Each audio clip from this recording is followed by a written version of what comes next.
नमस्कार मित्रांनो, आपल्या सर्वांचं स्वागत आहे रुद्र अकॅडमी पुणे या एज्युकेशनल यूट्यूब चॅनलमध्ये. धर्मदाय आयुक्त भरतीचा पेपर झालेला आहे आणि पेपरमध्ये कोणत्या टॉपिकवर प्रश्न आले ते आपण या व्हिडिओमध्ये पाहणार आहोत, जेणेकरून आपल्याला पेपरचा एक अंदाज येऊन जाईल. पेपरची काठिण्य पातळी कशी होती तेही आपल्याला समजणार आहे. चला तर मग सुरुवात करूया आजच्या व्हिडिओला. त्यापूर्वी पहा मित्रांनो, तुम्ही जर चॅनलवर पहिल्यांदा आलेले असाल तर चॅनलला सबस्क्राईब करून घ्या, कारण की अशीच नवनवीन माहिती तुम्हाला आपल्या चॅनलवर मिळत असते. आणि तुमचा पेपर जर बाकी असेल तर धर्मदाय आयुक्तालयासाठी आपण स्पेशल टेस्ट सिरीज लॉन्च केलेली आहे की आपल्याला एक्झामला फेस करायचं आहे आणि त्यासाठी तुम्ही जर प्रिपेअर असले तर तुम्हाला चांगले मार्क्स एक्झाममध्ये पडू शकतात. त्यासाठी आपण धर्मदाय आयुक्तालयाची जी भरती आहे स्पेसिफिक टेस्ट सिरीज लॉन्च केलेली आहे, ज्यामध्ये 21 सराव पेपर असतील आणि तुम्ही 21चे 21 पेपर हे पेपरच्या पूर्वी सोडवून जाऊ शकता. सर्वच्या सर्व प्रश्न हे TCS पॅटर्नवर आधारित आहेत आणि विशेष म्हणजे काय तर ज्या काही लेटेस्ट चालू घडामोडी आहे त्यांचा देखील समावेश आपण या प्रश्नपत्रिकांमध्ये केलेला आहे. म्हणजे चालू घडामोडींचा सराव देखील तुमचा या प्रश्नपत्रिकेमधून होऊन जाईल. जर तुम्हाला ही टेस्ट सिरीज घ्यायची असेल तर दिलेल्या नंबरवर कॉल करायचा आहे 7350037272 या नंबरवर कॉल करून तुम्ही तुमची नोंदणी करू शकता. जर तुमचा पेपर बाकी असेल तर नक्कीच तुम्ही ही टेस्ट सिरीज घेऊ शकता, याचा तुम्हाला एक्झाम मध्ये बेनिफिट होईल.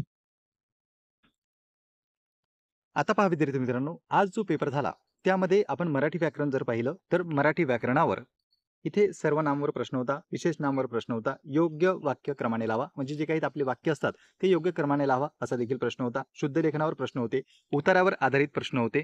त्यानंतर जर आपण पाहिलं पुढे तर म्हणी देखील होत्या, समानार्थी शब्द देखील होते. म्हणजे एकंदरीत मराठी व्याकरण जे आहे ॲज इट इज जसं यापूर्वी परीक्षेमध्ये विचारत असते त्याच पद्धतीने या ठिकाणी सुद्धा TCSने विचारलेला आहे. त्यांचा फोकस हा जास्तीत जास्त व्होकॅब्युलरीवर असतो, ना की ग्रामरवर. म्हणून तुम्ही जर व्होकॅब तुमची बाकी असेल तर व्होकॅबला एक रिव्हिजन करून जा, जेणेकरून परीक्षेमध्ये तुम्हाला त्याचा फायदा होऊ शकतो. जास्तीत जास्त भर हा व्होकॅबवर आहे, मग ते समानार्थी शब्द असो, विरोधार्थी शब्द असो किंवा म्हणी असो.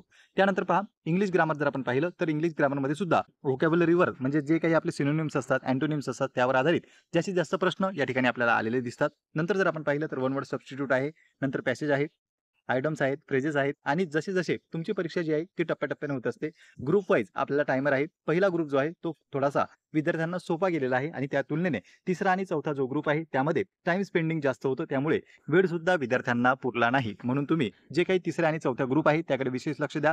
जास्तीत जास्त लवकर प्रश्न सोडवण्याचा प्रयत्न करा. इथे जर आपण इंग्लिशचं पाहिलं तर पॅसेज, आयटम्स, सिनोनिम्स, अँटोनिम्स, नंतर पॅराजंबल आहे, फिल इन द ब्लँक्स आहे, सब्जेक्ट, वर्ब, ॲग्रीमेंट अशा पद्धतीचे टॉपिक आहेत ज्यावर आजच्या पहिल्या पेपरमध्ये प्रश्न आलेले आहेत. नंतर पहा सामान्य ज्ञान जर आपण पाहिलं तर सामान्य ज्ञानमध्ये राज्यशास्त्र आहे, त्यानंतर इतिहास आहे, आधुनिक भारताचा जो काही इतिहास होता त्यावर देखील प्रश्न आलेले आहेत. नंतर जर आपण पाहिलं तर विज्ञान म्हणजे आपलं जे सायन्स आहे त्यावर देखील सायन्समधले जर प्रश्न पाहिले तर बायोलॉजीवर सुद्धा होते, केमिस्ट्रीवर सुद्धा होते आणि फिजिक्सवर सुद्धा प्रश्न आहेत. चालू घडामोडी जर आपण पाहिल्या तर फेब्रुवारी, मार्च आणि एप्रिल महिन्याचा चालू घडामोडी विचारण्यात आलेला आहे. चालू घडामोडीमध्ये विशेषतः महाराष्ट्राचा जो काही आर्थिक अहवाल आहे तो सुद्धा त्यामध्ये विचारण्यात आला. पॉलिटीवर जर आपण पाहिलं तर पॉलिटीवर मार्गदर्शक तत्वांवर प्रश्न आलेला आहे आणि इतिहासमध्ये जर पाहिलं तर वृत्तपत्रांवर आधारित देखील प्रश्न या ठिकाणी विचारण्यात आलेला आहे. तर पहा विद्यार्थी मित्रांनो, इतिहासचे जर आपण टॉपिक पाहिले तर वृत्तपत्रावर केसरी जे वृत्तपत्र होतं त्यावर प्रश्न आलेला आहेत असं काही विद्यार्थ्यांनी सांगितलं. महाराष्ट्राचा आर्थिक अहवाल त्यावर सुद्धा बरेच 2 ते 3 प्रश्न आलेले आहेत आणि चालू घडामोडी देखील फेब्रुवारी महिन्यापासून विचारलेला आहे. नंतर पहा बुद्धिमत्ता जो काही सेक्शन आहे आपला रिझनिंगचा, रिझनिंगमध्ये अक्षरमालिका आणि अंकमालिका या दोन्हीवर प्रश्न आलेले आहेत. पझल जे आहेत पझल सुद्धा तुम्हाला विचारले. पझलमध्ये जी काही आपली बैठक व्यवस्था असते म्हणजे सर्कल पझल जो आहे त्या ठिकाणी विचारण्यात आला. नंतर जर पाहिलं आपण नातेसंबंध म्हणजे ब्लड रिलेशन त्यावर देखील प्रश्न होते. समविषम संबंध यावर देखील प्रश्न होते, ऑड मॅन आउट सारखे. त्यानंतर आकृत्यावर सुद्धा प्रश्न आलेले आहेत. तर इथे एकंदरीत आपण जे काही परीक्षेमध्ये विचारलेले टॉपिक आहेत ते डिस्कस केले, कारण की एक्झॅक्ट प्रश्न जरी तुमच्यापर्यंत आले तरी देखील तुम्हाला प्रश्नाचा दर्जा समजू शकतो. मात्र तसेच प्रश्न रिपीट होतील का तर नाही. त्यामुळे जे काही टॉपिक आहेत ज्या टॉपिकवर आता प्रश्न विचारले त्यावरच पुन्हा प्रश्न येतील याची सुद्धा शाश्वती नाही, पण पॉसिबिलिटी आहे की तेच टॉपिक विचारले जाऊ शकतात. काय करा, जास्तीत जास्त पॉलिटी जे आहे पॉलिटी 3 ते 4 प्रश्न पॉलिटीवर विचारलेले आहेत असं बऱ्याच विद्यार्थ्यांनी सांगितलं. त्यामुळे पॉलिटीच्या ज्या काही इम्पॉर्टंट कलमा आहेत त्या तुम्ही करून जा. एकदा मूलभूत हक्क तुम्ही करून जा, मूलभूत कर्तव्य करून जा, जे काही राष्ट्रपती आणि उपराष्ट्रपती संदर्भात आर्टिकल आहेत आपले ते सुद्धा करून जा. त्यावर प्रश्न येण्याची दाट शक्यता आहे. इतिहास जर आपण पाहिलं तर इतिहासामध्ये वृत्तपत्रावर या ठिकाणी प्रश्न आलेला आहे, त्यामुळे जी महत्त्वाची वृत्तपत्रे आहेत ती सुद्धा तुम्ही वाचून जाऊ शकता. पझलचं जर पाहिलं आपण तर पझलवर 3 ते 4 प्रश्न या ठिकाणी विचारलेले आहेत. काही विद्यार्थी सांगतात 3 प्रश्न होते आणि पझल जी आहे ती खूप मोठी सुद्धा आम्हाला विचारलेली आहे. पॅसेजवर सुद्धा विचारण्यात आलेले आहेत.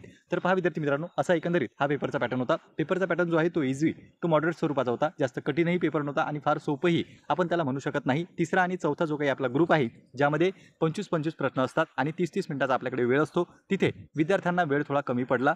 तिसऱ्या आणि चौथ्या ग्रुपमध्ये लेंदी प्रश्न होते, मग ते इंग्लिशचे पॅसेज असो किंवा जे काही आपले पझल असतात ते सुद्धा त्यामध्ये लेंदी विचारण्यात आलेले आहे. त्यामुळे वेळ हा कमी पडलेला दिसतो आणि तिथेच तुमचे मार्क्स कमी होऊ शकतात. म्हणून तुम्ही लक्ष द्या.